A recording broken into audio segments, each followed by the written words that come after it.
రక్షణ మంత్రి రాజ్నాథ్ సింగ్ ప్రధాని మోదీతో భేటీ అయ్యారు. సింధూర్ 3.0 ఆపరేషన్ పై ప్రధానికి సమాచారం ఇవ్వనున్నారు రాజ్నాథ్. మరోవైపు సరిహద్దు రాష్ట్రాల సీఎంలతో ప్రధాని నరేంద్ర మోదీ మాట్లాడారు.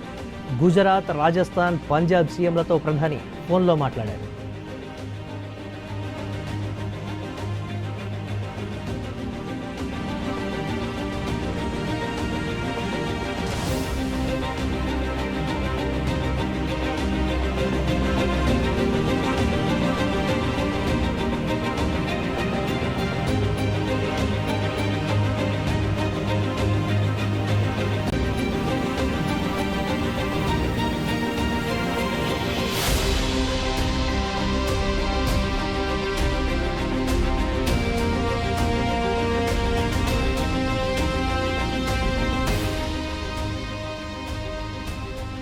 బ్రేక్ న్యూస్ చూస్తున్నాం. రక్షణ మంత్రి రాజ్నాథ్ సింగ్ ప్రధాని మోదీతో భేటీ అయ్యారు. సింధూర్ 3.0 ఆపరేషన్ పై ప్రధానికి సమాచారం ఇవ్వనున్నారు రాజ్నాథ్. మరోవైపు సరిహద్దు రాష్ట్రాల సీఎంలతో ప్రధాని నరేంద్ర మోదీ మాట్లాడారు. గుజరాత్, రాజస్థాన్, పంజాబ్ సీఎంలతో ప్రధాని ఫోన్లో మాట్లాడినటువంటి బ్రేక్ న్యూస్ చూస్తున్నాం.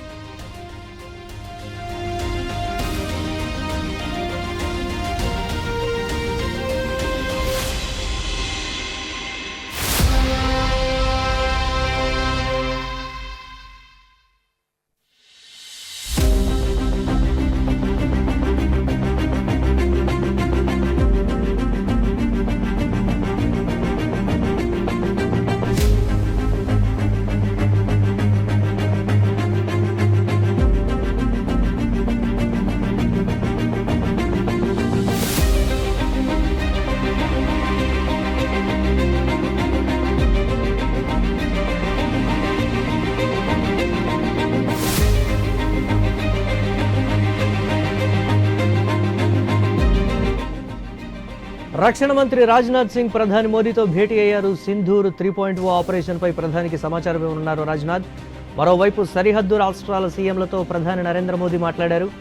గుజరాత్, రాజస్థాన్, పంజాబ్ సీఎంలతో ప్రధాని ఫోన్లో మాట్లాడినటువంటి బ్రేకింగ్ న్యూస్ చూస్తున్నాం. సింధూర్ 3.0 కూడా ఉండబోతోంది అంటే పరిస్థితులు ఏ స్థాయిలో ఉండబోతున్నాయో పూర్తి స్థాయిలో అర్థమవుతోంది. ప్రధానికి సమాచారం ఇవ్వనున్నారు అనంటే పాకిస్తాన్పై మరింత విరుచుకుపడేటువంటి అవకాశం ఉందా, లేకపోతే పాకిస్తాన్ ఏ ప్రదేశాల్లో దాడి చేయబోతోందో కూడా ముందుగానే నిఘా వర్గాలు పసిగట్టాయా అనేటువంటి పరిస్థితి కూడా ఉంది. రక్షణ శాఖ మంత్రి రాజ్నాథ్ సింగ్ పూర్తి స్థాయిలో త్రివిధ దళాధిపతులను అప్రమత్తమైతే చేసినటువంటి సిచ్యువేషన్ చూస్తున్నాం. సింధూర్ 3.0 ఏ క్షణమైనా స్టార్ట్ అవుతుంది అనంటే సింధూర్ 2.0 తీవ్రతనే మనం చూసాం. సింధూర్ 3.0 అంతకు మించి ఉండబోతోంది అనేటువంటి మాట.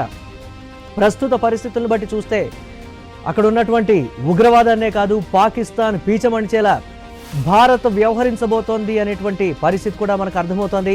మధ్యాహ్నం 3 గంటలకు ఢిల్లీలో ఎమర్జెన్సీ వార్ సైరన్ టెస్టింగ్ కూడా జరగబోతోంది. ఉగ్రదాడిని ఖండిస్తూ ఇండియా, ఇరాన్ జాయింట్గా ఒక స్టేట్మెంట్ కూడా ఇచ్చినటువంటి బ్రేకింగ్ న్యూస్ చూస్తున్నాం. గుజరాత్, రాజస్థాన్, పంజాబ్ సీఎంలతో ప్రధాని ఫోన్లో మాట్లాడి ఆయా రాష్ట్రాల్లో పరిస్థితిని ఎప్పటికప్పుడు కూడా సమీక్షిస్తూ ఉన్నారు.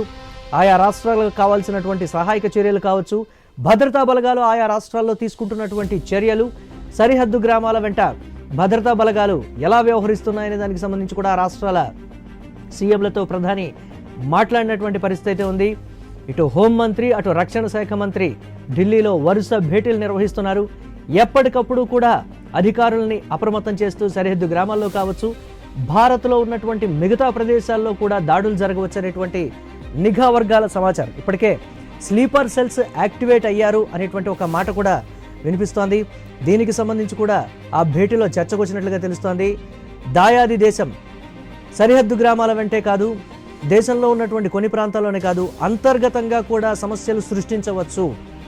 అజర్ మసూద్ చేసినటువంటి ఒక కీలకమైనటువంటి కామెంట్, భారతదేశాన్ని నాశనం చేస్తాను అనేటువంటి మాట చెప్పారు. కానీ బయట నుంచి చేస్తారా, లేకపోతే అంతర్గతంగా గతంలో పేల్చినటువంటి బాంబు పేలుళ్ల రూపంలో చేస్తారా అనే దానికి సంబంధించి కూడా ఆయా రాష్ట్ర ప్రభుత్వాలకు ఇప్పటికే గైడ్ లైన్స్ వెళ్ళిపోయాయి.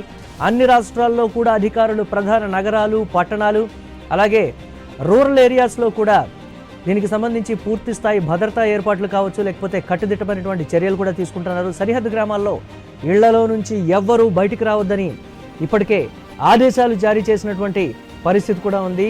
దొంగచాటుగా కాల్పులు చేస్తున్నటువంటి ప్రస్తుత పరిస్థితుల్లో సరిహద్దు గ్రామాల్లో పరిస్థితి అయితే కొంత ఉద్రిక్తంగా మారింది. మనం చూస్తున్నాం స్క్రీన్ మీద సరిహద్దు గ్రామాల్లో ఆ తూటాల కాల్పులకి ఒక ఇంటికి సంబంధించి బుల్లెట్ మార్కులు కూడా మనం చూస్తున్నాం. పూర్తి స్థాయిలో భద్రతా బలగాలు అయితే అప్రమత్తమయ్యాయి. సరిహద్దు గ్రామాలే కాదు, అక్కడ అమృత్సర్లో ఉన్నటువంటి ఎయిర్పోర్టును కూడా తాత్కాలికంగా మూసివేసినటువంటి పరిస్థితి. కొన్ని విమానాల్ని అక్కడి నుంచి డైవర్ట్ చేశారు, రద్దు చేసినటువంటి పరిస్థితి ఉంది. ఇండిగో కొన్ని ప్రాంతాలకు సంబంధించి విమాన సర్వీసుల్ని స్వయంగా తానే రద్దు చేసినటువంటి బ్రేకింగ్ న్యూస్ అయితే మనం చూస్తున్నాం. భారతదేశంలో ప్రస్తుత పరిస్థితి రాబోయే 24 గంటల్లో ఏ విధంగా ఉండబోతోంది? ఒకవేళ పాకిస్తాన్ విరుచుకు పడితే భారత్ అన్ని రాష్ట్రాల్లో కూడా ఏ విధంగా తిరిగి దాడుల్ని తిప్పికొట్టాలనేటువంటి ఒక వ్యూహంతో అయితే ముందుకు వెళ్తోంది. సింధూర్ 3.0 ప్రధానికి సమాచారం ఇవ్వబోతున్నారు అని అంటే మరింత సన్నద్ధమయ్యారు. మరింత సాయుధ శక్తి కావచ్చు, బలగాలు కావచ్చు, పూర్తి స్థాయిలో ఇక మళ్ళీ అటాక్ చేయాలన్నటువంటి ఆలోచన కూడా పాకిస్తాన్కు రాకుండా చేద్దామనేటువంటి ఒక వ్యూహంతో అయితే త్రివిధ దళాధిపతులు ఒక వ్యూహాన్ని అయితే ప్రధానితో మాట్లాడేటువంటి పరిస్థితి అయితే ఉంది. రక్షణ శాఖ మంత్రి ఎప్పటికప్పుడు పరిస్థితిని సమీక్షిస్తూ ఉన్నారు. చిన్న బ్రేక్ తీసుకుందాం, బ్రేక్ తర్వాత మిగతా అప్డేట్స్ చూద్దాం. Stay tune.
రక్షణ మంత్రి రాజ్నాథ్ సింగ్ ప్రధాని మోదీతో భేటీ అయ్యారు. సింధూర్ 3.0 ఆపరేషన్కి సంబంధించి పూర్తి స్థాయి వివరాలను అయితే అందిస్తున్నటువంటి పరిస్థితి ఉంది. తీవ్రత మరింత పెరిగేటువంటి అవకాశం ఉందనేటువంటి ఊహాగానాల నేపథ్యంలో సింధూర్ 3.0ని మరింత ప్రతిష్టాత్మకంగా అమలు చేసేటువంటి పరిస్థితి అయితే ఉంది. త్రివిధ దళాలని అప్రమత్తం చేసినటువంటి విధానం కావచ్చు, సరిహద్దు ప్రాంతాల్లో మోహరించినటువంటి బలగాల విషయంలో కావచ్చు, ఎప్పటికప్పుడు పాకిస్తాన్ చేస్తున్నటువంటి దాడుల విషయానికి సంబంధించి కావచ్చు, భారత్ ఏ విధంగా తిప్పికొట్టింది, ఏ విధంగా తిప్పికొట్టబోతోంది అనేటువంటి ఒక వ్యూహంతో ముందుకు వెళ్లాలనేటువంటి ఆలోచనలో ఉన్న దానికి సంబంధించి కూడా రాజ్నాథ్ సింగ్ ప్రధాని మోదీతో చర్చిస్తున్నటువంటి బ్రేకింగ్ న్యూస్ను కూడా మనం చూస్తున్నాం.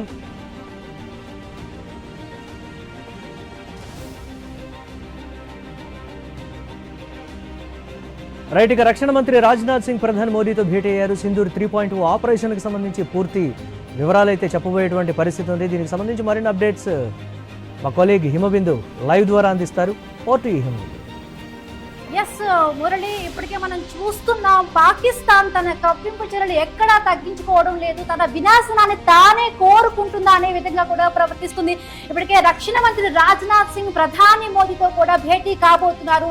ఆ భేటీలో మరిన్ని కీలకమైన అంశాలు కూడా, నిర్ణయాలు కూడా తీసుకునే అవకాశం ఉంది. ఏంటి సింధూర్ 2.0 అంటే రాత్రి వరకు జరుగుతుంది. మనం చూసాం వేకువజాము వరకు కూడా డ్రోన్లతో విరుచుకుపడి భారత ఆర్మీ గట్టి బుద్ధి చెప్పింది. అయితే పాక్ బుద్ధి కూడా ఇంకా మారడం లేదు. సో సింధు 3.0 కొనసాగబోతుందా, సో ఎలా ఉండబోతుందో ఇప్పటికే సరిహద్దు రాష్ట్రాలన్నింటినీ కూడా చాలా అప్రమత్తంగా చేశారు. కాశ్మీర్ లో ఉన్న చిన్న పిల్లల్ని, మహిళలను కూడా, అంటే వాళ్ళు కూడా చాలా వరకు ఇబ్బంది పడుతున్న పరిస్థితి ఉంది. సో ఇందాకే మనం చూసాం ప్రతిపక్ష నేత మహమ్మద్ ముఫ్తీ కూడా చెప్పారు, ఇరు దేశాలు కూడా సమయం పాటించింది, మాట్లాడేందుకు కూడా ఆవిడ మాట్లాడడం జరిగింది. అమర్ ఉద్బుల్లా కూడా వెళ్లి ఆయన హాస్పిటల్స్ లో కూడా మహిళలను పిల్లలను పరామర్శించడం జరిగింది. సో ఏంటి 3.0 వస్తే ఎలా జరగబోతోంది, దీనిపై కూడా అసలు ఎటువంటి రక్షణ చర్యలు కట్టుదిట్టమైన చర్యలు ఏ విధంగా ఉండబోతున్నాయి అనే అంశంపై ఇప్పుడే ప్రధాని మోదీతో కూడా రక్షణ మంత్రి రాజ్నాథ్ సింగ్ భేటీ కావడం జరుగుతోంది. సో ఈ భేటీ తర్వాత మరిన్ని కీలకమైన అప్డేట్స్ కూడా మనకు వచ్చే అవకాశం ఉంది. సో స్వామి, అంటే ఏ విధంగా ఉండబోవచ్చు ఒకవేళ పాకిస్తాన్ తన బుద్ధిని మార్చుకోకపోతే, అంటే సింధూర్ 3.0 ఒకవేళ స్టార్ట్ చేసే అవకాశం ఉందా? వస్తే అంటే ఇప్పటికే మనం చూసాం చైనా ఎలా అయినా కూడా దొంగ దెబ్బ తీయాలనే ఉద్దేశంతో ఉంది. సో ఎలా ఉండబోవచ్చు? అంటే భారత ఆర్మీ దళాలు ఇప్పుడు ఉన్న అంతకు మించి అన్నట్టు వివరిస్తున్నాయి. ఇప్పటికే ఆ సింధూర్ 1, సింధూర్ 3.2 పాటు ఇప్పుడు 3.0తో వచ్చే అవకాశం కనబడుతుంది. ఇప్పుడు ఈ రోజు జరుగుతున్న పరిణామాల్లో ఒకవైపు భారత రక్షణ శాఖ మంత్రి కంబైన్డ్ సిడిఎస్ అధికారులతో, అదేవిధంగా ఆర్మీ, నేవీ, ఎయిర్ ఫోర్స్ ఉన్నతాధికారులతో సమావేశమయ్యారు. జరుగుతున్న పరిణామాలన్నీ కూడా వాళ్ళంతా కూడా రివ్యూ చేసుకుని తదుపరిగా దీని విషయానికి సంబంధించి పూర్తిస్థాయిగా ప్రైమ్ మినిస్టర్ నరేంద్ర మోడీకి అప్డేట్ చేస్తారు. మరోవైపు ఇటు అమిత్ షా నివాసంలో కూడా ఇటు NDA national defence adviser Ajit Doval తో పాటు మిగతా సిఐఎస్ఎఫ్, సిఆర్పిఎఫ్ బలగాలకు సంబంధించినటువంటి చీఫ్స్ కూడా సమావేశమయ్యారు. వారందరూ కూడా అంతర్గత భద్రతకు సంబంధించి దేశంలో ఉన్నటువంటి ఎయిర్పోర్ట్స్ కావచ్చు, ఇక్కడ ప్రధానటువంటి డిఫెన్స్ స్టేషన్స్ కావచ్చు సంబంధించిన విషయంలో చర్చించుకొని వీటికి సంబంధించిన పూర్తి అప్డేట్స్ కూడా మళ్ళీ ప్రైమ్ మినిస్టర్ కూడా బ్రీఫ్ చేస్తారు. తదుపరి కోర్స్ ఆఫ్ యాక్షన్ ఏం చేయాలి, మనం ఎలా ముందుకెళ్తే పాకిస్తాన్ కు తగిన బుద్ధి చెప్పొచ్చనే ఉద్దేశంతో కూడా వాళ్ళంతా కూడా ఇప్పుడు మరి తదుపరి కోర్స్ ఆఫ్ యాక్షన్ రెడీ అవుతున్నారు. ప్రధానంగా ఈ రోజు ఉదయం వరకు కూడా మధ్యాహ్నం వరకు కూడా ఒకవైపు చండీగఢ్ పైన కూడా దాడి చేసే ప్రయత్నం చేశారు. అక్కడ పెద్ద ఎత్తున సైరన్స్ మోగించారు. చండీగఢ్ అటాక్ ని కూడా భారత్ నిలువరించింది. మరోవైపు పూంచ్ లో మరోవిధంగా మిగతా సెక్టార్ అనేక ఏరియాలో కూడా ఇప్పుడు ఆ షెల్లింగ్ కొనసాగుతుంది. దాంతో పాటు రోగ్ ఫైర్ చేస్తూ స్థానిక ప్రజల్ని గాయపరుస్తున్నారు. చాలా మంది అమాయక ప్రజల మరణానికి పాకిస్తాన్ తెగబడుతుంది. ఇలాంటి పరిస్థితుల్లో పాకిస్తాన్ ఉన్నటువంటి దాడికి సంబంధించిన విషయంలో భారత్ మరింత ముందుకు వెళ్లే అవకాశం అయితే కనబడుతుంది. అంతర్జాతీయ సమాజం ఎన్ని రకాలుగా మాట్లాడినప్పటికీ కూడా భారత్ పైన కన్నేస్తే ఖచ్చితంగా మీ అంతు చూస్తామన్న కోణంలో భారత్ ఒకవైపు దీనికి సంబంధించిన విషయంలో ఖచ్చితమైనటువంటి తదుపరి కోర్స్ ఆఫ్ యాక్షన్ ముందుకు తీసుకెళ్లే అవకాశం కనబడుతుంది. అందులో భాగంగానే ఈ రోజు ఒకవైపు రక్షణ శాఖ మంత్రి రాజ్నాథ్ సింగ్ రివ్యూ కావచ్చు, మరోవైపు హోంమంత్రి అమిత్ షా నివాసంలో భేటీ కావచ్చు, మరోవైపు ఇటు ప్రధానమంత్రి నరేంద్ర మోడీ నివాసంలో కూడా జాతీయ భద్రతా వ్యవహారాల కేబినెట్ సమావేశం కూడా జరిగింది. ఈ కేబినెట్ సమావేశంలో పలు కీలక నిర్ణయాలు తీసుకునే అవకాశం కనబడుతుంది. ఒకవైపు పూర్తి స్థాయి యుద్ధంలోకి వెళ్తే భారత్ పైన పడబోయేటువంటి ఫైనాన్షియల్ బర్డన్స్ ఎంత, ప్రజల నుంచి వస్తున్నటువంటి మద్దతు ఏ విధంగా ఉంది, అంతర్జాతీయంగా ఒకవైపు ఇప్పటికే అమెరికా పూర్తి స్థాయిగా భారత్ కు పాకిస్తాన్ భారత్ యుద్ధంలో మేము ఎక్కడ కూడా మేము ఇన్వాల్వ్ కాము, వారు 2 అణ్వస్త్ర దేశాలు, ఆ విషయంలో మేము ఎక్కడ కూడా కల్పించుకోమని చెప్పేసి కూడా మాట్లాడింది. మరోవైపు పాకిస్తాన్ సంబంధించినటువంటి బ్యాక్గ్రౌండ్ కు పనిచేస్తున్నటువంటి చైనా మాత్రం కళ్ళబొల్లి మాటలు చెప్తూ మీరంతా కూడా శాంతి వచనాలు వల్లిస్తూ శాంతియుతంగా ఉండాలి, అంతర్జాతీయ చట్టాలను గౌరవించాలని చెప్పేసి పాకిస్తాన్ కు బ్యాక్గ్రౌండ్ గా పనిచేస్తుంది. పాకిస్తాన్ కు H-9 అయినటువంటి ఎయిర్ డిఫెన్స్ సిస్టాన్ని ఇచ్చింది, GF-17 యుద్ధ విమానాలు సమకూర్చింది. వాటిన్నింటి కూడా భారత్ పూర్తిగా నిలువరించి వాటిని నిర్వీర్యం చేస్తున్న పరిస్థితుల్లో ఇప్పుడు చైనా కూడా ఒకవైపు ఆలోచన పడిపోయి ఉంటుంది. భారత్ పూర్తి స్థాయిగా యుద్ధంలో దిగితే చైనా కూడా ఇబ్బంది పరిస్థితి ఉంటుంది. అక్కడ బెలూచిస్తాన్, పాకిస్తాన్ లో ఉన్నటువంటి బెలూచిస్తాన్ ప్రత్యేక ఏరియా ఉంది. వాళ్ళందరూ కూడా BLF ఆర్మీ కూడా పాకిస్తాన్ లో పెట్టా ఏరియాతో పాటు మిగతా ఏరియాలో దాడి చేస్తున్నారు. అది వాళ్ళ ప్రత్యేక దేశంగా విడిపోతామని చెప్పి వాళ్ళు కూడా ప్రయత్నం చేస్తున్నారు. ఇలాంటి పరిస్థితుల్లో ఆ ఏరియా విడిపోతే ఇప్పటికే పాకిస్తాన్ పైన చైనా ఆపరేషన్ బెల్ట్ లో ఇన్వెస్ట్మెంట్ చేసింది. వీళ్ళే కూడా మాకు కొంచెం మద్దతు ఇవ్వండి, మేము ఇప్పుడు అంటే వాళ్ళు స్వతంత్ర దేశంగా కూడా ఎప్పటి నుంచో కోరుకుంటున్నారు. సో ఒకవేళ ఇప్పుడు మన భారత ఆర్మీ వాళ్ళకి మద్దతు ఇచ్చి ఆయుధాలు ఏమైనా సప్లై చేస్తే ఇవన్నీ మనకి ప్లస్ అయ్యే అవకాశం ఉంటుందో, ఎలా ఉండబోవచ్చు? అంటే శత్రువును దెబ్బతీయాలంటే ఎలాగైనా తీసుకోవచ్చు. 1971 వార్ లో పాకిస్తాన్ నుంచి తూర్పు బెంగాల్ విడగొట్టి మన బంగ్లాదేశ్ దేశాన్ని అయితే ఏ విధంగా ఏర్పాటు చేశామో ఇప్పుడు అదే విధంగా బెలూచిస్తాన్ కోరుకుంటుంది. భారత్ నుంచి మాకు ఆ మద్దతు వస్తుందని చెప్పి అనుకున్నప్పుడు కూడా భారత్ అంతర్జాతీయ న్యాయ చట్టాల పరంగా వివరిస్తూనే తనను తాను రక్షించుకుంటూ పాకిస్తాన్ ఏ విధంగా దెబ్బతీయాలనే విషయం ఆలోచిస్తుంటుంది. కానీ BLF కు ఎక్కడ కూడా నేరుగా భారత్ మద్దతు ఇవ్వదు, ఇచ్చే పరిస్థితి కూడా వాళ్ళు ఇప్పుడు అలాంటి ఆలోచన కూడా చేసే అవకాశం కూడా ఉన్నట్టుగా కనిపించట్లేదు. కానీ ఇరాన్ వైపు నుంచి వారికి ఏమైనా మద్దతు వస్తుందని కూడా కొంచెం చూడాలి. ఈ రోజు ఇరాన్ విదేశాంగ సహాయ మంత్రి ఒకవైపు భారత్ లో పర్యటిస్తూ భారత్ టెర్రరిస్టులకు చేస్తున్నటువంటి గుణపాఠం ఏదైతే ఉందో దాని విషయంలో మేము ఖచ్చితంగా మీకు మద్దతు ఇస్తాము, ఇరాన్ భారత్ చేస్తున్నటువంటి చర్యలకు సంపూర్ణ మద్దతు ఇస్తున్నారు. ఆ విషయంలో కూడా మనం ఇరాన్ అభినందించవచ్చు. ఒకవైపు టర్కీ ఒకవైపు ఏ విధంగా అయితే పాకిస్తాన్ కు బ్యాక్గ్రౌండ్ సపోర్ట్ చేస్తూ వాళ్ళ ఒకవైపు నేవల్ షిప్స్ పంపించింది. దానికి సంబంధించిన విషయంలో భారత్ కొంత టర్కీ విషయంలో గుర్రుగా ఉంది. ఇలాంటి పరిస్థితుల్లో బిఎల్ఎఫ్ బలూచిస్తాన్ లిబరేషన్ ఆర్మీ ఏదైతే ఉందో ప్రత్యేక దేశం నుంచి పాకిస్తాన్ నుంచి విడిపోతామని చెప్పేసి అక్కడ అనేక రకాల సహజ సంపద అంతా కూడా ఆ ఏరియాలో ఉంది. అక్కడ నుంచి పెద్ద ఎత్తున కొల్లగొట్టి పాకిస్తాన్ తమను వెనుకబాటు పడడం కోసం కారణమవుతుంది. అందుకే మేము దేశం నుంచి విడిపోయి ప్రత్యేక దేశంగా ఉంటామని చెప్పేసి కూడా బిఎల్ఎఫ్ ఒకవైపు ప్రయత్నం చేస్తుంది. ఈ కోణంలో కూడా భారత్ తాము పనిచేస్తూనే శత్రువుకు శత్రువు మిత్రులు అన్నట్టుగా కూడా వారితో అంత ఈజీగా అంత కలిసిపోయి ఉండే అవకాశం ఉండొచ్చు. మీరు అన్నట్టు వారితో ఎవరికి కూడా ఆయుధాలు సప్లై చేసే అవకాశం కూడా ఉండదు. ఎందుకంటే అనవసరంగా మనం బ్లేమ్ అవుతాం ఈ విషయంలో. కానీ పాకిస్తాన్ గట్టి దెబ్బతీయాలంటే మాత్రం ఒకవైపు ఇటు ఆఫ్ఘనిస్తాన్ నుంచి ఒకవైపు ఇటు మరోవైపు చాలా మంది ఒకవైపు తాలిబాన్లు కావచ్చు వాళ్ళు కూడా పాకిస్తాన్ పైన అటాక్ చేస్తూ ఉన్నారు. దానికి తోడు ఇటు బిఎల్ఎఫ్ కూడా వారి పెద్ద కంటగింపుగా మారింది. దీంతో పాకిస్తాన్ ఇంటా బయట ఇబ్బంది పడుతుంది. ఇప్పుడు భారత్ కనుక పూర్తి స్థాయి యుద్ధంలోకి దిగి పాకిస్తాన్ అటాక్ చేస్తే మాత్రం ఇప్పటికే ఆర్థిక సంక్షోభంలో కూరుకుపోయినటువంటి పాకిస్తాన్ పరిస్థితి మరింత దీనావస్థలకు దిగజారిపోయే అవకాశం కనపడుతుంది. ఎస్, మనతో పాటు నర్రా విజయ్ గారు రాజకీయ విశ్లేషకులు కూడా జూమ్ లో జాయిన్ అయ్యారు. నమస్తే అండి నర్రా విజయ్ గారు.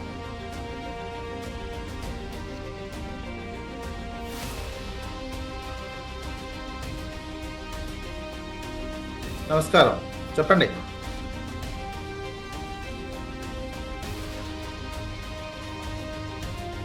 ఎస్ నర్రా విజయ్ గారు, ఇప్పటికే మనం చూస్తున్నాం ప్రపంచ బ్యాంకు కూడా చాలా అర్థిస్తున్న దుస్థితిలో ఉంది పాకిస్తాన్. మాకు హెల్ప్ చేయండి అంటూ కూడా దీనా వ్యవస్థలో ఉంది. సో ఇప్పటికే మనం IMF కూడా నిధులు కేటాయించవద్దు అంటూ కూడా మనం చెప్పుకున్నాం. సో అంటే వాళ్ళు దేశ ప్రజలకు సంబంధించి కానీ దేశ అవసరాలకు సంబంధించి కానీ ఆ వినియోగం ఏదైతే లోన్ తీసుకుంటున్నారో అదే వినియోగించకుండా ఉగ్రవాదానికి ప్రోత్సహించే విధంగా కూడా ఆ నిధులను ఖర్చు చేస్తున్న పరిస్థితి. సో మా IMF కి మనం ఈ విధంగా అపీల్ చేసుకున్నాం. సో ఇప్పుడు ఆ నిధులు ఇవ్వకుండా కూడా ఎఫెక్ట్ అయ్యే అవకాశం ఉంటుందా? ఎలా ఉండొచ్చండి? IMF ఇప్పటికే పాకిస్తాన్ ఒక టెర్రరిస్ట్ కంట్రీగా అది గతంలో గ్రే లిస్ట్ లో పెట్టడం జరిగింది. పెట్టి నిధులు ఇవ్వనటువంటి సిచ్యువేషన్ IMF ఉన్నది. అయితే ఆ తర్వాత కాలంలో మళ్ళీ దాన్ని ఆ గ్రే లిస్ట్ నుంచి బయట పడేయించుకున్నటువంటి పాకిస్తాన్ ప్రస్తుతం మళ్ళీ సంక్షోభం ఉన్నది. లాస్ట్ టైం ఉంటేనే $7 బిలియన్ వాళ్ళు IMF సహాయం చేయడంతో 1 ఇయర్ నెట్టుకుంటూ వచ్చినటువంటి పరిస్థితి. ఇప్పుడు చాలా క్రిటికల్ ఆర్థికంగా రాజకీయంగా అన్ని రకాలుగా ఇబ్బందికరమైనటువంటి సిచ్యువేషన్లో ప్లస్ IMF కూడా లోన్ పూర్తిగా ఇవ్వనటువంటి సందర్భంలో సౌదీ అరేబియాని అడిగారు. మిత్రదేశంగా ఉంటున్నటువంటి నేపథ్యంలో పాకిస్తాన్ సౌదీ అరేబియా వాళ్ళని అడిగినా వాళ్ళు కూడా సహాయం చేయమని చేతులెత్తేసినటువంటి పరిస్థితి కనిపిస్తుంది. ఇప్పుడు మళ్ళీ IMF దగ్గర సహాయం కోరటము అంటే లాబింగ్ చేయాల్సినటువంటి అవసరం ఉంటుంది. పాకిస్తాన్ ఒకవైపు లాబింగ్ చేస్తుంటుంది మాకు ఇవ్వమని, అదేవిధంగా ఇండియా కూడా పాకిస్తాన్ మీరు ఇస్తున్నటువంటి డబ్బులను పూర్తిగా టెర్రరిస్టులకే పెట్టిస్తుంది. భారతదేశం ప్రపంచ టెర్రరిస్టులకు ఒక నిలయంగా మారింది. మీరు ఇచ్చే డబ్బులన్నీ కూడా అటు వాళ్ళని ప్రోత్సహించే విధంగా ఉంటుంది అనేది నిన్న జరిగినటువంటి ఇన్సిడెంట్స్ అంశాలు కూడా మనం సాక్ష్యాధారాలు చూపించి IMF ముందు సమర్పిస్తే మనకు ఎఫెక్టివ్గా ఉంటుంది. ఆల్రెడీ వాళ్ళకు అనుకూలంగా చైనా కూడా లాబింగ్ చేసే అవకాశం ఉంటుంది. ఇప్పుడు అమెరికా కూడా IMF సంబంధించినట్టు ఇవ్వద్దని ఇంటర్నల్గా చెప్పే అవకాశం ఉంటుంది. చైనా ఇంటర్నల్గా చెప్తే అవకాశం ఉంటుంది. వాళ్ళకి IMF సాయం చేయండి అనే అంశం కూడా చైనా ఎలాంటి నిర్ణయం ఇంటర్నల్గా ఏం చెప్తారు లాబింగ్ చేసేటువంటి సమయంలో. ఈ సమయంలో మన ప్రభుత్వము మోడీ గారు దానికి సంబంధించినట్టు IMFకి సంబంధించినట్టు విషయంలో లాబింగ్ చేసి వాళ్ళకి ఆ రకమైనటువంటి సహాయం కూడా రాకుండా చేసినట్లయితే ఒకవైపు బలూచిస్తాన్ వాళ్ళ అంతర్గత సమస్య, మరోవైపు భారతదేశంతో ఎదుర్కొంటున్నటువంటి ఇబ్బందులు, ఆర్థికమైనటువంటి ఇబ్బందులు, ఇప్పుడు ఆర్థికంగా చాలా ఇబ్బందికరమైనటువంటి పరిస్థితి, మరోవైపు వాటర్ సమస్య. మనం ఆల్రెడీ 1960 నాటి సింధుకు సంబంధించినటువంటి ఒప్పందాన్ని మనం రద్దు చేసుకున్నటువంటిది. ఇన్ని రకాల సమస్యలతో ఉక్కిరిబిక్కిరి అయ్యే అవకాశం ఎక్కువగా ఉంటుంది. అయితే ఇప్పటికే పాకిస్తాన్ మొత్తం ఉక్కిరిబిక్కిరి అయినటువంటిది కనిపిస్తుంది. వాళ్ళు చేయలేక వాళ్ళు చేతులు ఎత్తేసినటువంటి పరిస్థితే. వాళ్ళు ఏం చేయలేక పిచ్చోడి మాదిరిలాగా పబ్లిక్ మీద పడుతున్నారు. భారత పబ్లిక్ మీద కనిపించినట్టు బార్డర్లో ఉన్నటువంటి సామాన్యుల మీద వాళ్ళు ఎదుర్కొంటే మిలిటరీని ఎదుర్కోవాలి, లేదా పెద్ద పెద్ద పట్టణాలకు సంబంధించినటువంటి అటాక్స్ ఏదైనా అంత శక్తి లేనటువంటిది కనిపిస్తుంది. పిచ్చోడిలాగా పాకిస్తాన్ ప్రస్తుతం వ్యవహరిస్తుంది. దీన్ని మరింత కంట్రోల్ చేయాల్సినటువంటి ఇండియా చేతిలో వాళ్ళు ఎప్పుడైనా ఓడిపోయేటువంటి సిచ్యువేషన్ ఉంది. ఇప్పుడు అది మరింత తీవ్రంగా చేయాలి. ప్లస్ దేశాన్ని చీల్చే అవకాశం ఉన్నా, దేశం విడిపోయే విధంగా ఎలాంటి అవకాశాలున్నా దానికి సంబంధించినటువంటి వ్యూహాలు కూడా, రాజకీయ వ్యూహం కూడా భారతదేశం అనుసరించాల్సినటువంటి అవసరం ఉంటుంది. ఉన్నటువంటిది ఒకటి పంజాబ్, సింధు, అదేవిధంగా బలూచిస్తాన్, మరోవైపు ఆఫ్ఘన్ బార్డర్లో ఉన్నటువంటిది ఇంకో ప్రాంతం. ఈ ప్రావిన్స్లకు సంబంధించినటువంటి అంశాలకు సంబంధించినటువంటి పూర్తిగా రాజకీయ విభేదాలే కావచ్చు, ఆర్థికంగా కావచ్చు, మిలిటరీ పరంగా కూడా మనం అటాక్ చేయాల్సినటువంటి అవసరం ఉంటుంది. ఎస్, థ్యాంక్ యూ నరా విజయ్ గారు. అలాగే మరొక అనలిస్ట్ భూమిరెడ్డి శ్రీనాథ్ రెడ్డి గారికి వెళ్లే ముందు షార్ట్ బ్రేక్ తీసుకుందాం. బ్రేక్ తర్వాత ఒకవేళ సింధూర్ 3.0 జరిగితే ఎలాంటి పరిణామాలు ఉండబోవచ్చు, వాటికి ఎదుర్కోవడానికి మన దగ్గర ఉన్న ఎటువంటి శక్తులు మన దగ్గర ఉన్నాయనే విషయం డీటెయిల్ గా మనం అనాలిసిస్ చేద్దాం. షార్ట్ బ్రేక్ తీసుకుందాం.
Welcome back.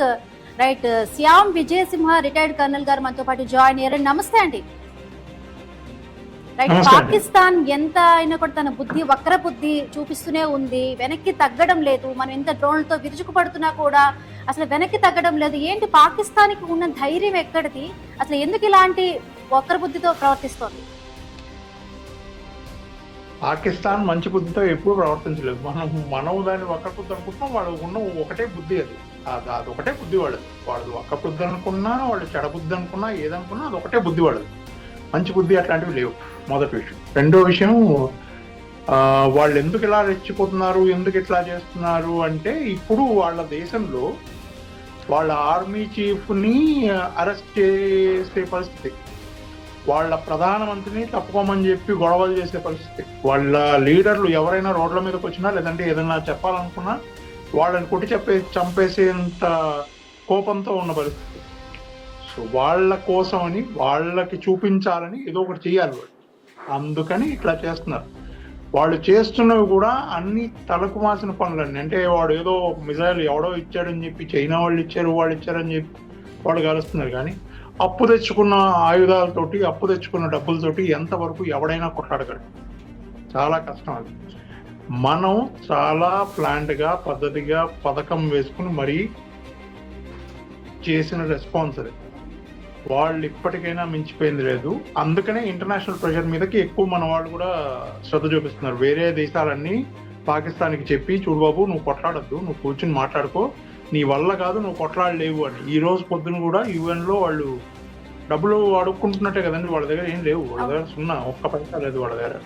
వాళ్ళకి జీతాలు ఇవ్వడానికి డబ్బులు లేవు, వాళ్ళు కొట్లాడడానికి వాళ్ళు ఎక్కడి నుంచో అరువు తెచ్చుకున్న అమ్యునేషన్ అంతా, వాళ్ళు తెచ్చుకున్న ఆయుధాలన్నీ.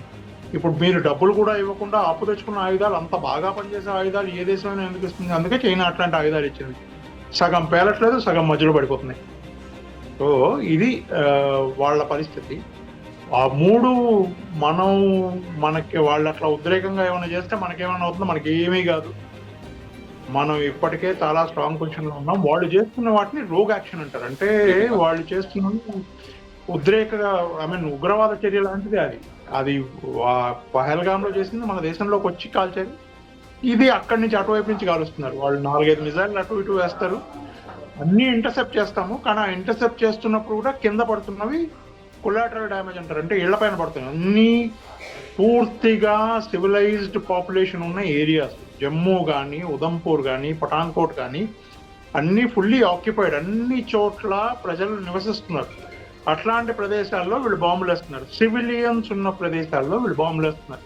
అవి మనం పడగొట్టినా అవి కింద పడుతున్నప్పుడు ఎక్కడో ఒక చోట ఆ శకలాలు తగిలి ఒక ఇంటికో లేదా ఒక మనిషికో దెబ్బలు తగిలే ఛాన్సెస్ ఉన్నాయి. జాగ్రత్తలు తీసుకోమని మన ప్రభుత్వం చెప్తోంది. మన వాళ్ళు ప్రయత్నిస్తున్నారు ఎంత తక్కువలో తక్కువ జాగ్రత్తలు, జనమాన ప్రాణ నష్టాల కోసం అని. కాబట్టి మోస్ట్లీ మనం నాకు ఎస్, తెలిసి అంటే విజయసింహ గారు, పహల్గాం దాడిలో మనం చూసాం అక్కడ ఒక 7 ఉగ్రవాదులు కూడా వచ్చి రెచ్చిపోయి విచక్షణారహితంగా అక్కడ కాల్చడం జరిగింది.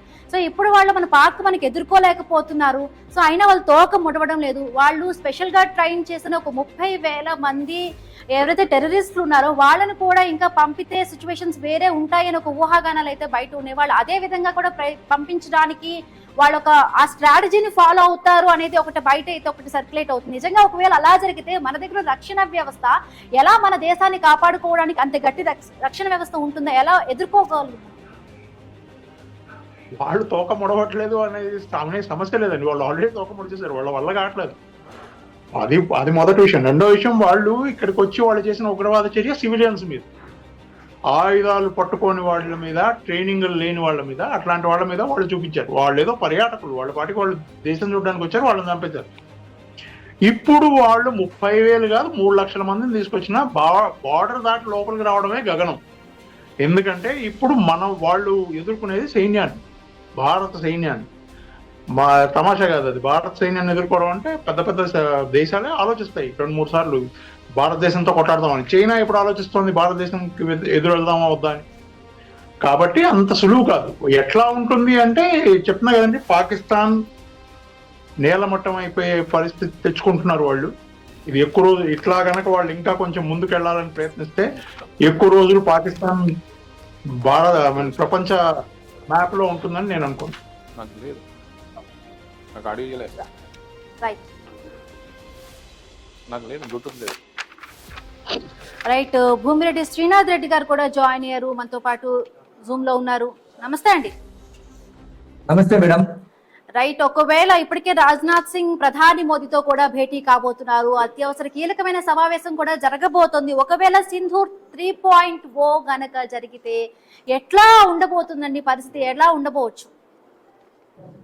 త్రివిధ దళాలతో సమావేశం ముగించుకున్నటువంటి రక్షణ శాఖ మంత్రి రాజ్నాథ్ సింగ్ ప్రధానమంత్రిని కలవబోతా ఉన్నారు. అసలు సింధూర్ 0.2లో ఏదైతే సక్సెస్ ఉందో దాన్ని 0.3కి తీసుకెళ్లేటటువంటి ప్రయత్నాన్ని, త్రివిధ దళాలతో మాట్లాడినటువంటి అంశాలను కూడా ఆయన ప్రధానమంత్రికి వివరించబోతా ఉన్నారు. ఒకవైపు రక్షణ శాఖ మంత్రి త్రివిధ దళాలతో అధికారులతో సమావేశమైన తర్వాత ప్రధానమంత్రిని కలవడం, మరొకవైపు కేంద్ర హోంమంత్రి షాను అదేవిధంగా అజిత్ దోవల్ కలిసి ఈ సంఘటనలో వివరిస్తా ఉన్నటువంటి అంశాలను మనం ఒకసారి చూసినట్లయితే, భారతదేశం రెడీ అవుతోంది తన మీదికి వస్తున్నటువంటి శత్రు మూకల సంహారానికి అన్నటువంటి సంకేతాలను ఇప్పటికే మనం పలుమార్లు ఇచ్చాం. పాకిస్తాన్ ఏదైతే భారత్ కు సంబంధించినటువంటి సరిహద్దు రాష్ట్రాలలో దాడులు చేస్తా ఉంటే వాటిని త్రివిధ దళాలకు సంబంధించినటువంటి భారత సైన్యం తిప్పి కొడుతా ఉంది. ఇక్కడి వరకు పాకిస్తాన్ విజయానికి సంబంధించి అంటే 1% కూడా దక్కని పరిస్థితి కనిపిస్తోంది. రగిలిపోతా ఉంది పాకిస్తాన్ ఒకవైపు పగతో, మరొక వైపు తమ దగ్గర ఉన్నటువంటి ఆర్థిక వనరుల కొరత, రాజకీయ విభేదాలు, పాకిస్తాన్ లో ఉన్నటువంటి అంతర్గత కలహాలు ఒకవైపు పాకిస్తాన్ ప్రభుత్వాన్ని కూడా ముప్పు తిప్పలు పెడుతున్నటువంటి పరిస్థితి కనిపిస్తుంది. భారత్ వైపు నుంచే పాకిస్తాన్ ముప్పును ఎదుర్కొన్నట్లుగా కాకుండా భారత్ తో యుద్ధం చేస్తా ఉండగా భారత్ చేస్తున్నటువంటి విజయాల వైపు పాకిస్తాన్ అతలాకుతలం అవుతూ ఉంటే, మరొక వైపు బలూచిస్తాన్ ఆర్మీ కూడా పాకిస్తాన్ కార్మికులను కంటి మీద కునుకు లేకుండా చేస్తా ఉంది. ఒకవైపు పాకిస్తాన్ లో అంతర్గత సమస్యలు, మరొక వైపు పాకిస్తాన్ ప్రజలు పడుతున్నటువంటి అనేక ఇబ్బందులను కూడా దృష్టిలో పెట్టుకోకుండా పాకిస్తాన్ లో కొంతమంది నేతలు ఉగ్రమూకలకు నాయకత్వం వహిస్తున్నటువంటి వారు ఏదైతే మేకపోతు గాంభీర్యాన్ని ప్రదర్శిస్తా ఉన్నారు, చైనా నుంచి మద్దతు లభిస్తోంది, బంగ్లాదేశ్ నుంచి మద్దతు లభిస్తోంది అన్నటువంటి ప్రచారాన్ని తమకు అనుకూలమైనటువంటి మీడియాల ద్వారా స్ప్రెడ్ చేసే ప్రయత్నం చేసి పాకిస్తాన్ ప్రజల మనోస్థైర్యాన్ని నింపే ప్రయత్నం చేసే పరిస్థితి కనిపిస్తోంది తప్ప ఎక్కడ పాకిస్తాన్ మేకపోతు గాంభీర్యం మినహాయించి వారు 1% కూడా భారత్ ను భయపెట్టలేరు. భారత్ లో ఎలాంటి విధ్వంసాలు సృష్టించలేరన్నటువంటి తాలూకా భయం ఇప్పటికే పాకిస్తాన్ కు ఆల్రెడీ అర్థమైనట్లుగా మనకు కనిపిస్తోంది. ముఖ్యంగా రాజ్నాథ్ సింగ్ త్రివిధ దళాలతో సమావేశమైన తర్వాత ప్రధానమంత్రితో భేటీ అవ్వబోతున్న వార్తలే పాకిస్తాన్ నాయకుల గుండెల్లో గుబులు పుట్టించేటటువంటి పరిస్థితి కనిపిస్తోంది. అజిత్ దోవల్ ఇప్పటికే హోంమంత్రి షాతో కలిసి దీనికి సంబంధించి అనేకమైనటువంటి భారత్ యొక్క అస్త్రాలను కూడా వివరించినట్లుగా తెలుస్తోంది. ఇప్పటికే ఏదైతే భారత్ పాకిస్తాన్ సరిహద్దు రాష్ట్రాలైనటువంటి పంజాబ్, రాజస్థాన్, గుజరాత్ ముఖ్యమంత్రులతో ప్రధానమంత్రి నేరుగా మాట్లాడడం, ప్రజలకు సంబంధించినటువంటి శాంతి భద్రతల పైన ప్రత్యేకమైన దృష్టి సారించడం, పాక్ ఏదైతే విధ్వంసానికి అమాయక ప్రజలను లక్ష్యంగా చేసుకొని పాక్ తన యొక్క మిసైల్స్ ను వదులుతున్నటువంటి పరిస్థితిని కూడా మనం చూసాం. ఏదైతే భారత్ ఆపరేషన్ సింధూర్ లో పాకిస్తాన్ ప్రజలకు కానీ పాకిస్తాన్ ఆర్మీకి కానీ ఎలాంటి హాని తలపెట్టకోకుండా ఉగ్ర మూకలు దాగి ఉన్నటువంటి స్థావరాలపైనే దాడి చేసినటువంటి పరిస్థితి. అది భారత్ యొక్క నైతిక విజయం. భారత్కు ప్రపంచ దేశాల నుంచి మద్దతు రావడానికి కారణం ఉగ్ర మూకల నాయకులు ఎవరైతే తలదాచుకున్నారో ఆ శిబిరాల పైన మాత్రమే దాడి చేసింది. కానీ పాకిస్తాన్ బయటికి మేకపోతూ గాంభీర్యం ప్రదర్శిస్తూ ఇతర దేశాలతో భారత్ పైన విషం కక్కుతూ సామాన్య ప్రజల పైన యుద్ధం ప్రకటిస్తోంది. ఇదే పాకిస్తాన్ మొదటి నుంచి ఈనాటి వరకు చేస్తున్నటువంటి ఎత్తుగడ. ఈ ఎత్తుగడనే ఉగ్రవాదం అనాలి.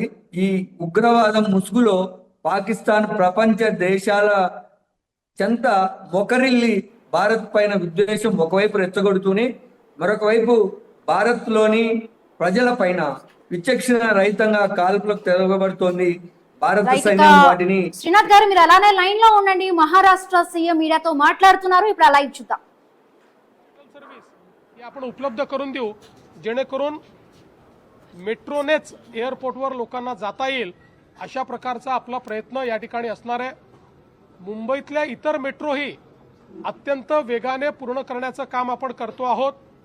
आपल्याला कल्पना आहे की 2022 साली पुन्हा जेव्हा आपलं सरकार आलं शिंदे साहेबांच्या नेतृत्वात त्यावेळी आपण सगळ्या प्रकल्पांना वेग दिला आणि आता आपला प्रयत्न आहे की यावर्षी आणि पुढच्या वर्षीपर्यंत 50 किलोमीटर ॲडिशन हे आपल्याला करायची आहे. त्याच्या पुढच्या वर्षी अजून 50 किलोमीटरची ॲडिशन आपल्याला करायची आहे जेणेकरून हे संपूर्ण MMR रिजन जे आहे हे योग्य प्रकारे आपल्याला त्या ठिकाणी पब्लिक ट्रान्सपोर्टनी जोडता येईल. एक अजून मला चांगली गोष्ट आपल्याला सांगायची आहे की आपण सिंगल प्लॅटफॉर्म सिंगल तिकीट अशा प्रकारचा जो एक निर्णय केला होता की सर्व प्रकारचे मोड्स ऑफ ट्रान्सपोर्टेशन मग ती मेट्रो असेल, ती सबर्बन रेल्वे असेल, ती बेस्टची बस असेल, मोनो असेल, सगळ्या प्रकारच्या ज्या काही ट्रान्सपोर्टेशन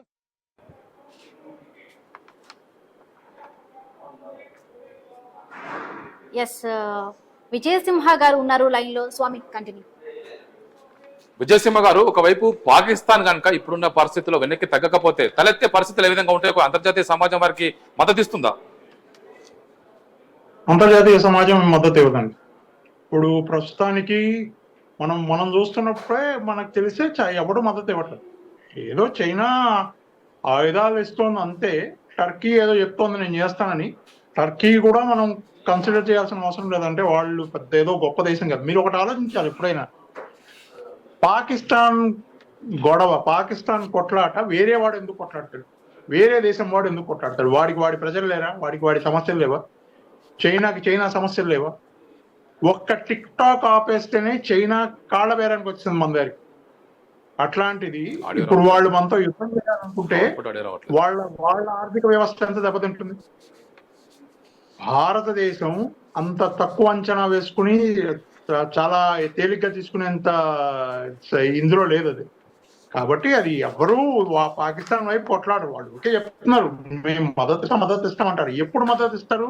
ఒకవేళ ఏదైనా రిజల్యూషన్ ఐక్యరాజ్య సమితిలో వీళ్ళు పెట్టి లేదు మా భారతదేశం మా మీద ఎట్లా కొడుతుంది అది ఇది అంటే ఉండొచ్చేమో అని చెప్తారేమో, అంతే. ఓట్లు కూడా వాళ్ళకి వేస్తారని నమ్మకం లేదు. ఆడియో రావట్లేదు, అవుట్పుట్ ఆడియో వస్తలేదు.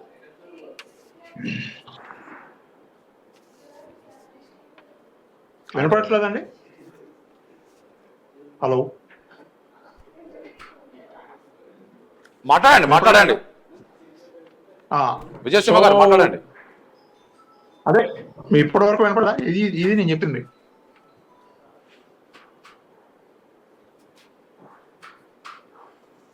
విజయసింహ గారు మాట్లాడండి.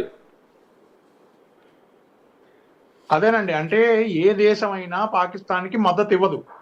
ఏ దేశమైనా పాకిస్తాన్ కొట్లాటను తన కొట్లాటలాగా తీసుకుని కొట్లాడదు.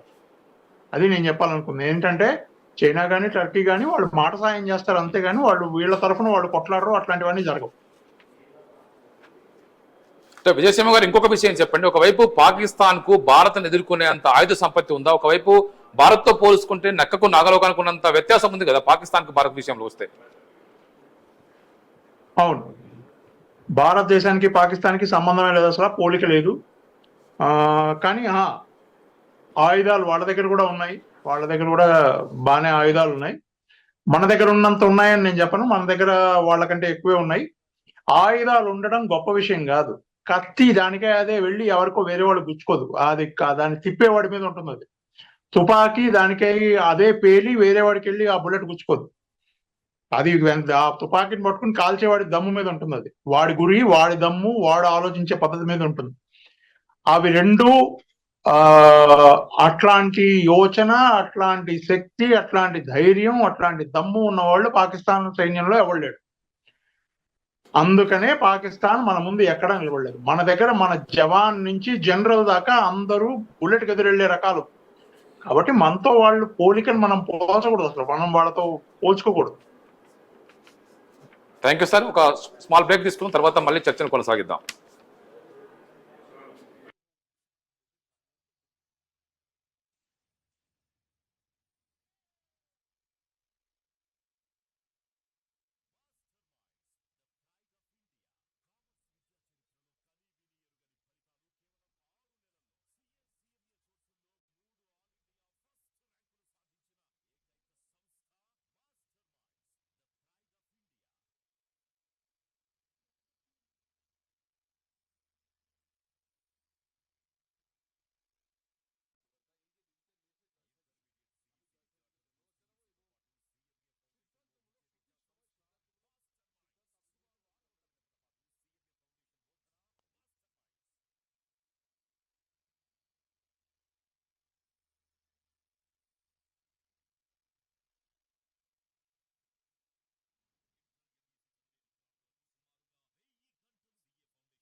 Welcome back. Jammu Kashmir CM Omar Abdullah క్షతగాత్రులను ఇప్పటికే పరామర్శిస్తూ ఉన్నారు. హాస్పిటల్స్ లో వెళ్లి వాళ్ళకి ధైర్యం చెబుతూ ఉన్నారు. ఈ కష్ట సమయంలో మీకు అండగా ఉంటామంటూ కూడా ఆయన భరోసానిస్తున్న పరిస్థితి అక్కడ కనిపిస్తోంది.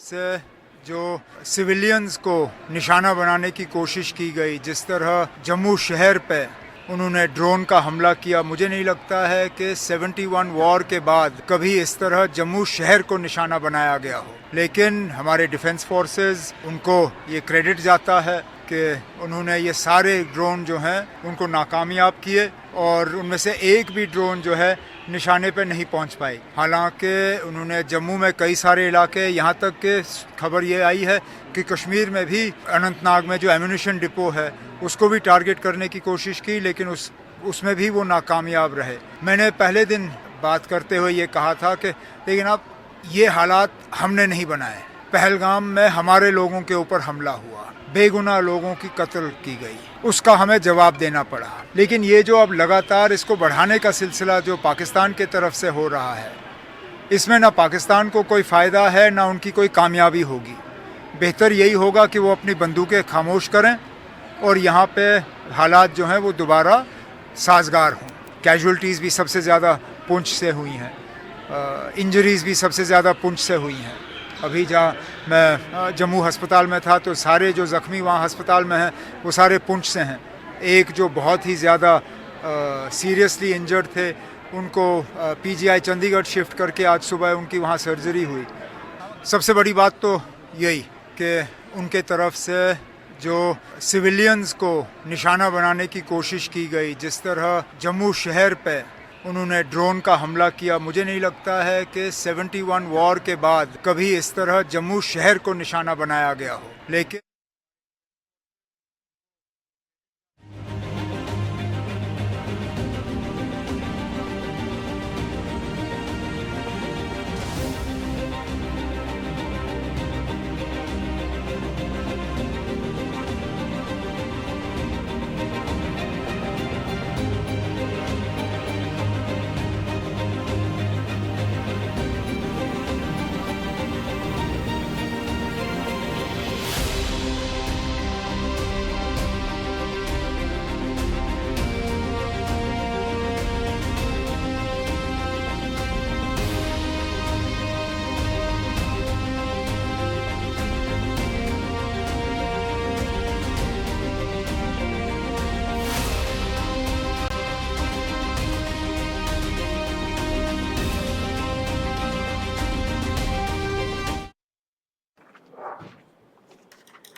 విజయసింహ గారు,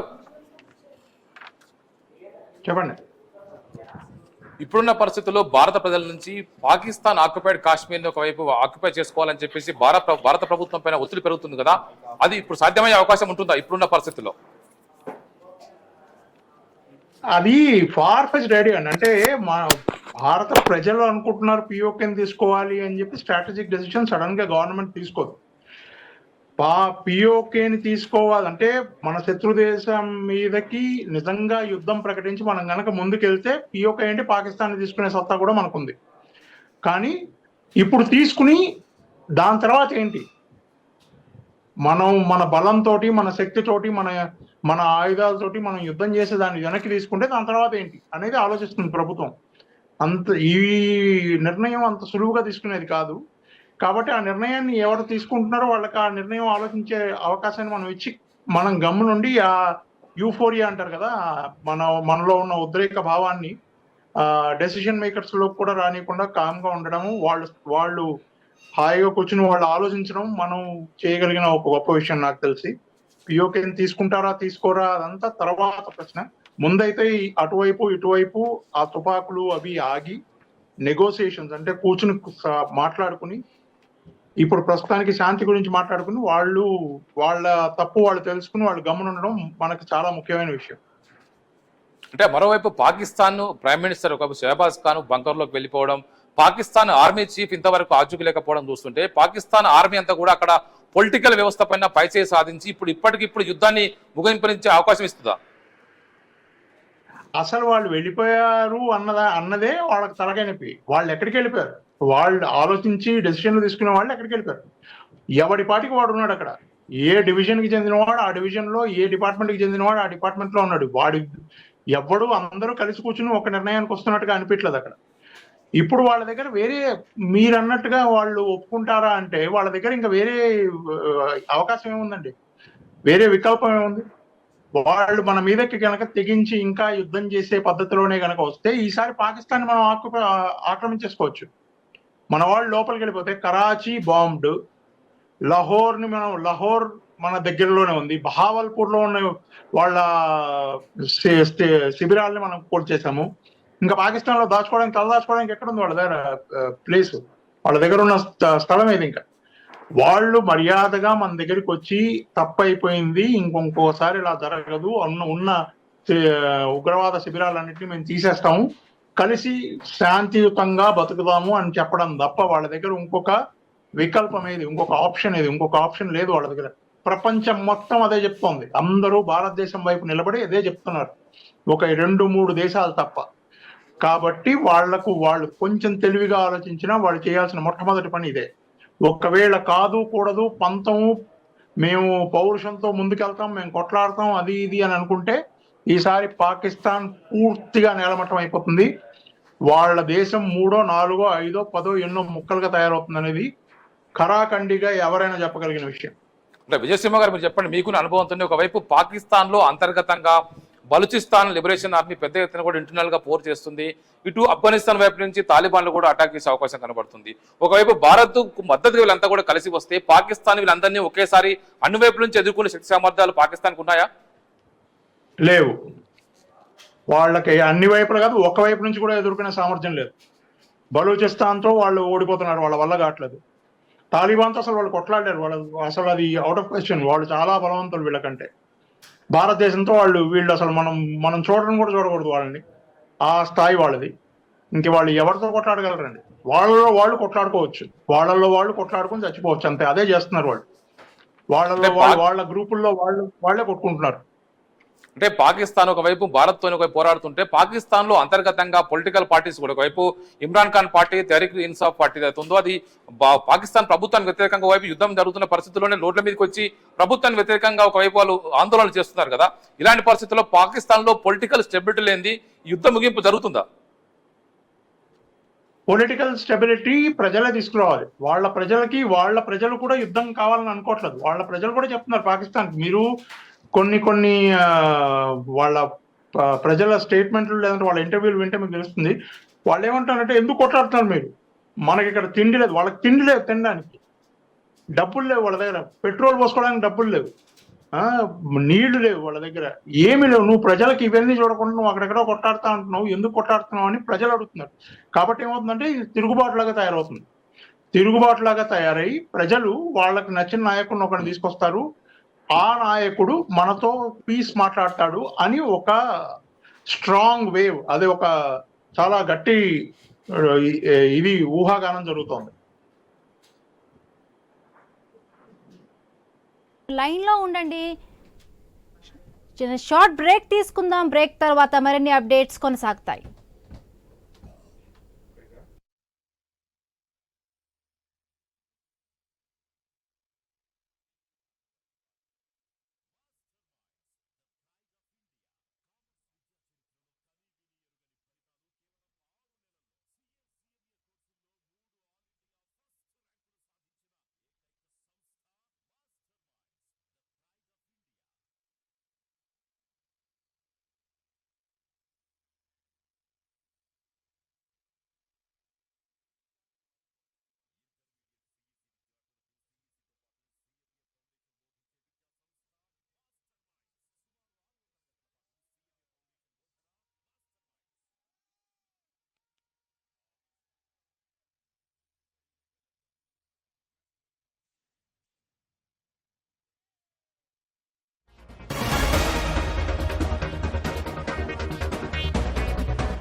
రైట్, వెల్కమ్ బ్యాక్.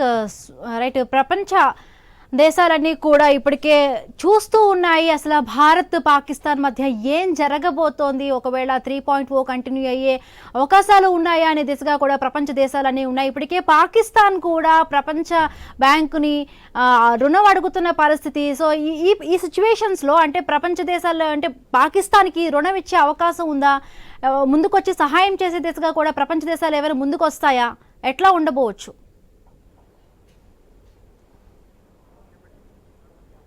స్వామి శ్రీనాథ్ గారు,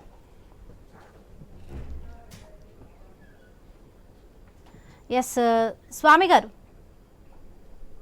అంటే మీరు అన్నట్టు ఒకవైపు పాకిస్తాన్ ఆర్థికంగా ఒకవైపు కుంగిపోయి ఉంది, అనేక దేశాల పట్ల వాళ్ళంతా కూడా అప్పు కోసం దేవులుస్తూ తిరుగుతున్న పరిస్థితి కనబడుతుంది. ఇలాంటి పరిస్థితుల్లో పాకిస్తాను గతంతో పోలిస్తే ఇప్పుడు కొంత సైనిక పరంగా గతంలో పెట్టే ఖర్చుతోనే అదంతా కూడా ఆయుధ సామాగ్రిని సమకూర్చుకొని ఉంది. కానీ ఇప్పుడున్న పరిస్థితుల్లో ఒక ఆర్టిలరీ విషయంలోకి వస్తే, ఒక పిరంగిల విషయంలోకి వస్తే ఒక 4-5 రోజులు సరిపోయేంత కూడా మందుగుండు సామాగ్రి పాకిస్తాన్ వద్ద లేదనేది కూడా ఒక చర్చ అయితే కొనసాగుతుంది.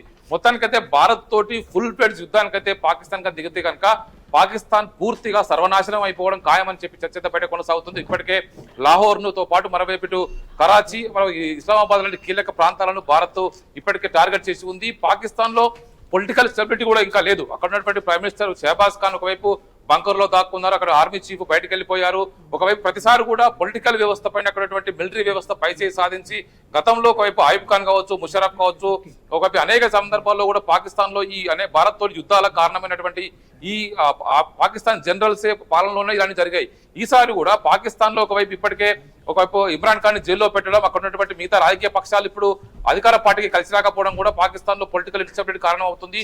భారత్ మాత్రం ఒకవైపు భారత్ కు అన్ని రాజకీయ పక్షాల నుంచి, ఇండియాలో ఒకవైపు ఇప్పుడు ఎన్డీఏ సర్కార్కు, ఇటు ప్రతిపక్షం నుంచి కూడా అన్ని పక్షాలు ప్రజల నుంచి కూడా పూర్తి స్థాయి మద్దతు లభిస్తుంది. ఇటు పాకిస్తాన్ కనుక ఒకవైపు ఇప్పుడు IMF లో కావచ్చు, మరోవైపు ఏషియన్ బ్యాంక్ లో కూడా ఆర్థికంగా తమకు సహాయం చేయాలని చెప్పేసి కోరినప్పటికీ కూడా వాటి విషయంలో అది చేయొద్దని చెప్పేసి భారత్ ఇప్పటికే ఒత్తిడి పెంచుతుంది. పాకిస్తాన్ కనుక ఏ దేశం నుంచి ఆర్థిక సాయం వచ్చినా కూడా పాకిస్తాన్ లో లోకల్ గా ఉన్నటువంటి అభివృద్ధిని పక్కన పెట్టి ఒకవైపు ఉగ్రవాదాన్ని ఎగదోసేవడం కోసం, ఉగ్రవాదాన్ని పెంచి పోషించడం కోసం వారు ఖర్చు చేస్తున్నారు. పాకిస్తాన్ లో 30-40 వేల మందికి పైగా ట్రైన్డ్ ఉగ్రవాదులు ఉన్నారని చెప్పేసి ఆ దేశ ఒకవైపు రాజకీయ పార్టీకి ఉన్నటువంటి ఇమ్రాన్ ఖాన్, ఒకవైపు పాకిస్తాన్ తెహ్రీక్ ఇన్సాఫ్ పార్టీ ఉన్నటువంటి అధినేత ఇమ్రాన్ ఖాన్ ఇప్పటికే స్పష్టం చేశారు. తాము కూడా ఒకవైపు పాకిస్తాన్ లో టెర్రరిస్టులకు తామే ఒకవైపు బాధితులమని బయట ప్రపంచానికి ఒకవైపు చెప్పుకునే ప్రయత్నం చేస్తున్నట్టు పాకిస్తాన్ ఎవరు నమ్మట్లేదు. గతంలో ఒక అమెరికాలో 11/7 సంబంధించినటువంటి ఘటన సంబంధించి ఒకవైపు అబోటాబాద్ లో ఒకవైపు లాడన్ ని పట్టుకొని అమెరికా చంపే వరకు పరిస్థితి వచ్చింది. అలాంటి పరిస్థితుల్లో అనేక మంది ఉగ్ర సంస్థల్ని పెంచి పోషించేటువంటి పాకిస్తాన్ ఇప్పుడు ఎవరు నమ్మే పరిస్థితులు లేరు. వారికి ఆర్థిక సాయం చేయడానికి కూడా ఎవరు ముందుకు రావట్లేదు. రీసెంట్ గానే ఒకవైపు సౌదీ అరేబియా వారితో దాదాపుగా $3-4 బిలియన్ల ఆర్థిక సాయం అందించారు. వారు చేసిన ఆర్థిక సాయం అందజేసిన వివిధ దేశాలు కూడా ఇప్పుడు పాకిస్తాన్ జరుగుతున్న పరిణామాన్ని చూసి లపోదిపమంటున్నాయి. అనవసరంగా మేము పాకిస్తాన్ కు ఆర్థిక సాయం చేశాం, ఇప్పుడు పాకిస్తాన్ పైన భారత్ దాడి చేసి పాకిస్తాన్ పూర్తిగా దెబ్బతీస్తే మా పైసలు రివర్స్ వచ్చే పరిస్థితి లేదని చెప్పేసి కూడా వివిధ దేశాలు ఇప్పుడు ఇబ్బంది పడే పరిణామాలు తలెత్తుతున్నాయి. మొత్తానికైతే పాకిస్తాన్ ఇప్పుడున్న పరిస్థితుల్లో ఆర్థికంగా పూర్తిగా కొనరెళ్లిపోయి ఉంది. ఒకవైపు గోధుమ పిండి కోసం ఒకవైపు ప్రతిరోజు కూడా రోడ్లపైన క్యూలు కట్టి కొట్టుకునే పరిస్థితులు బయటికి సోషల్ మీడియాలో పెద్ద ఎత్తున విజువల్స్ కనిపిస్తూ ఉన్నాయి. ఇప్పటికిప్పుడు భారత్ కూడా ఒకవైపు ఇప్పుడు ఆపరేషన్ సింధూర్ ప్రయోగించకంటే ముందుగానే ఒకవైపు పెహల్గాం దాడి తర్వాత పాకిస్తాన్ కు గట్టి బుద్ధి చెప్పాలని చెప్పేసి సింధు జలాల ఒప్పందాన్ని రద్దు చేసి పాకిస్తాన్ పూర్తి స్థాయిగా వ్యవసాయం అంతా కూడా గోధుమ పండించేదంతా కూడా ఈ సింధు జలాల మీద ఆధారపడి పండిస్తుంది. కాబట్టి సింధు జలాలు ఆపిస్తే పాకిస్తాన్ కు సాగునీరు తాగునీరు లేక విలువెల్లాడే పరిస్థితి తలెత్తుతుంది. అలాంటి పరిస్థితుల్లో పాకిస్తాన్ ఇప్పుడున్న పరిస్థితుల్లో కోలుకోవాలంటే భారత్ కనుకరిస్తే తప్ప వాళ్ళు కోలుకునే పరిస్థితి లేదు. పాకిస్తాన్ లో ఇంటా బయట పోరు ఎక్కువైపోయింది. పాకిస్తాన్ ఎప్పుడు కూడా ఒకవైపు తన వక్రబుద్ధిని చూపిస్తూ భారత్ పైన దాడి చేయడం ఒక సాకుగా చూపించి వివిధ ఒకవైపు ఈ దేశాల నుంచి ఆర్థిక సాయం పొందే ప్రయత్నం చేస్తుంది. ఇప్పటికే పాకిస్తాన్ సంబంధించిన విషయంలో మిడిల్ ఈస్ట్ కంట్రీస్ అన్ని కూడా ఎవరు కూడా ఓపెన్ గా స్పందించినప్పటికీ కూడా అనేక దేశాల వారిని వ్యతిరేకిస్తున్నాయి. ఇప్పటికే ఇరాన్ భారత్ మద్దతు ఇచ్చింది, ఇజ్రాయెల్ మద్దతు ఇచ్చింది, సౌదీ అరేబియా విదేశాంగ మంత్రిని రాత్రి ఒకవైపు పాకిస్తాన్ కి అక్కడ పరిస్థితిని అంచనా వేస్తూ ఉన్నారు. ఒకవైపు పరోక్షంగా పాకిస్తాన్ చైనాను చూసుకొని ఎగిసిపడుతున్నప్పటికీ కూడా ఒకవైపు బెలూచిస్తాన్ లాంటి ప్రాంతంలో పాకిస్తాన్ మీద నుండి గాద్వార్ పోర్టుకు చైనా చేస్తున్నటువంటి ఏదైతే పెట్టుబడి ఉందో రోడ్ బెల్ట్ సంబంధించిన పథకం సంబంధించి $1 బిలియన్ ఖర్చు చేస్తుంది. అక్కడ కనుక ఆ పరిస్థితి డీస్టేబుల్ అయితే కనుక చైనా కూడా గట్టి దెబ్బగానే చెప్పుకోవచ్చు. మొత్తానికైతే పాకిస్తాన్ ఇప్పుడు కోలుకోవాలంటే భారత్ తో యుద్ధాన్ని విరమించుకొని శరణు దొచ్చడమే ఒక ప్రధాన పరిష్కారంగా చెప్పుకోవచ్చు. బిందు. ఎస్ విజయసింహ గారు, అంటే దేశ ప్రజలను రక్షించాల్సిన ఇప్పుడు ప్రధానే ఒక సేఫ్ హౌస్లోకి వెళ్ళిపోయారు, సేఫ్ చేయకుండా కూడా ప్రజలను. సో ఏంటి పాకిస్తాన్కు ఉన్న ధైర్యం ఏంటి? అంటే పాకిస్తాన్ ఎందుకు ఇంత దూకుడుగా ప్రదర్శిస్తూ వస్తోంది? వాళ్ళ ప్రధానమంత్రి కూడా వాడు వెళ్ళిపోయాడంటే ప్రధానమంత్రి దగ్గర పవర్ లేదు, వాళ్ళ ప్రధానమంత్రి దగ్గర పవర్ లేదు, వాళ్ళ చీఫ్ దగ్గర పవర్ లేదు. వాళ్ళకి ఇండివిజువల్ కోర్లలో ఒక్కొక్క ఆర్మీ కోర్ లో ఒక్కొక్క కోర్ కమాండరు అంత పవర్ఫుల్. వాళ్ళ దాంట్లో వాళ్ళు ఏమంటారు, చిన్న సైజు గుంపులు ఉంటాయి కదా, ఆ గుంపులో నాయకత్వం వహించి వాడు నా గుంపు గొప్పది నా గుంపు గొప్పది అని కొట్టుకునే టైప్ సైన్యం వాళ్ళది. కాబట్టి ఇప్పుడు మీరు చీఫ్ లేడు లేదంటే ప్రధానమంత్రి లేడంటే అందులో పెద్ద ఆశ్చర్యకరమైన విషయం ఏం లేదు. వాళ్ళు ఎప్పుడు ప్రధానమంత్రి మాట వినలేదు. వాళ్ళ దేశం మొదలైనప్పటి నుంచి ఇప్పటి వరకు ఎప్పుడు వినలేదు వాళ్ళు. అలాగే ఇది మొదటిసారి చీఫ్ ని కూలాగా చేసి వాడు ఎక్కడున్నాడో కూడా తెలియకుండా చేస్తున్నారు. అంటే తిరగబడి ఆర్మీలో ఇప్పుడు తిరుగుబాటులాగా వచ్చి కొంతమంది కొట్లాడాలనుకుంటున్నారు, కొంతమంది కొట్లాడకూడదు అనుకుంటున్నారు ఆర్మీలో. ఎందుకంటే వాళ్ళకి బలూచిస్తాన్ తో కొట్లాడుతున్న దాంట్లోనే బోల్డ్ అంత మంది చనిపోయారు, బోల్డ్ అంత నష్టం. దానికే ఒక నిర్దిష్టకరమైన ఒక వ్యూహం లేదు వాళ్ళ దగ్గర. ఇప్పుడు మనతో కొట్లాడాలని ఉన్నట్టుండి మొదలెట్టారు. వాళ్ళలో చాలా మంది మనతో కొట్లాడడానికి ఇష్టపడట్లేదు. ఎందుకంటే పాకిస్తాన్ వాళ్ళ సైనికుల వెనకాల నిలబడదు. వాళ్ళ సైనికులు ఒకవేళ భారతదేశంతో కొట్లాడితే రేపు పొద్దున వాళ్ళ ప్రాణానికి ఏమన్నా నష్టం జరిగితే వాళ్ళ శవాల్ని కూడా పాకిస్తాన్ వెనక్కి తీసుకోదు. అది వాళ్ళకి తెలుసు. వాళ్ళకంటే ఎక్కువగా వాళ్ళ పరివారాలకు తెలుసు. కాబట్టి వాళ్ళు యుద్ధం చేయాలని ఒప్పుకోవట్లేదు. కొన్ని వర్గాలు సైన్యంలో యుద్ధానికి విముఖత చూపిస్తున్నాయి. కాబట్టి వాళ్ళల్లోనే అంతర్మదనం, వాళ్ళలోనే కొట్లాటలు, వాళ్ళలోనే గొడవలు. అందుకనే ఈ చీఫ్ పారిపోవడాలు లేదా ఈ ప్రధానమంత్రి దొరకపోవడాలు ఇట్లాంటివన్నీ జరుగుతున్నాయి. వాళ్ళల్లో కొంచెం గట్టిగా మాట్లాడగలిగేవాడు ఇప్పుడు వాళ్ళలో నాయకుడు.